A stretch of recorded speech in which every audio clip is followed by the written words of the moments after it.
Hello friends, welcome to Mita's রান্নাঘর।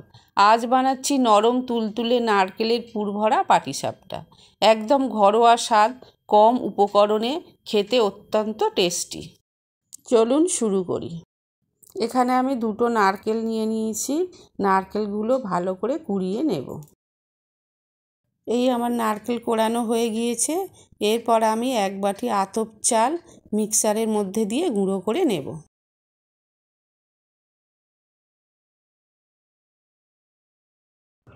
এরপর আমি হাফ বাটি সুজি নিয়েছি, সুজিটাও গুঁড়ো করে নেব।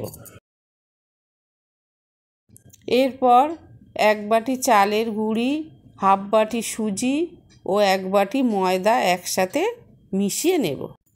এরপর এর মধ্যে স্বাদ মতো একটু লবণ দিয়ে দেব আর উষ্ণ গরম দুধ দিয়ে এটা অল্প অল্প করে মেশাতে থাকব।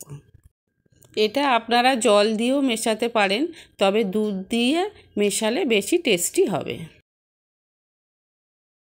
এরপর আমি এর মধ্যে 3 চামচ আখের গুড় ভালো করে ব্যাটারের সাথে মিশিয়ে দেব।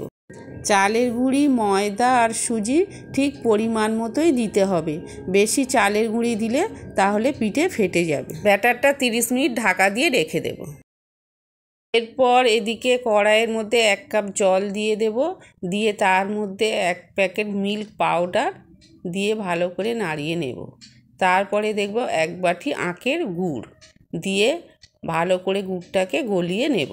এর মধ্যে আমি নারকেল কুড়ানোগুলো দিয়ে দেব। দিয়ে মিডিয়াম টু লো ফ্লেমে রেখে আমি অনবরত নাড়তে থাকব। এর মধ্যে একটা এলাচ ফাটিয়ে দিয়ে দেব।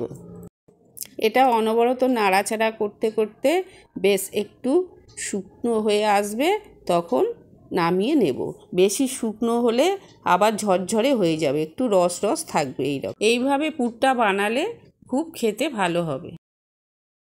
আমি ব্যাটারটা ফুলে একটু ভালো করে নাড়িয়ে নেব। নিয়ে গ্যাসের মধ্যে একটা চাটু বসিয়ে দেব। চাটুর মধ্যে অল্প একটু তেল দিয়ে ব্রাশ করে নিয়ে 1 হাতা ব্যাটার ওর মধ্যে দিয়ে দেব। দিয়ে একটু ঘুরিয়ে নিয়ে গোল করে নেব।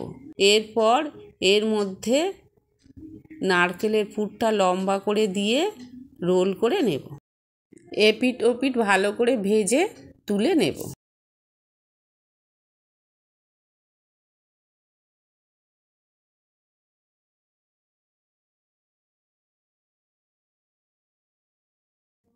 বাকিগুলো এইভাবে ভেজে নেব।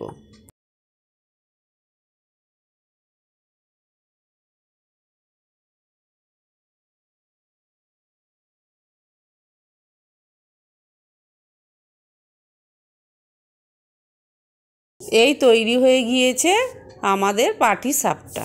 যদি ভালো লাগে বন্ধুরা লাইক দেবেন, বন্ধুদের কাছে শেয়ার করবেন আর নতুন নতুন ভিডিও পেতে আমার চ্যানেলটা সাবস্ক্রাইব করবেন। ভালো থাকুন, সুস্থ থাকুন, ধন্যবাদ।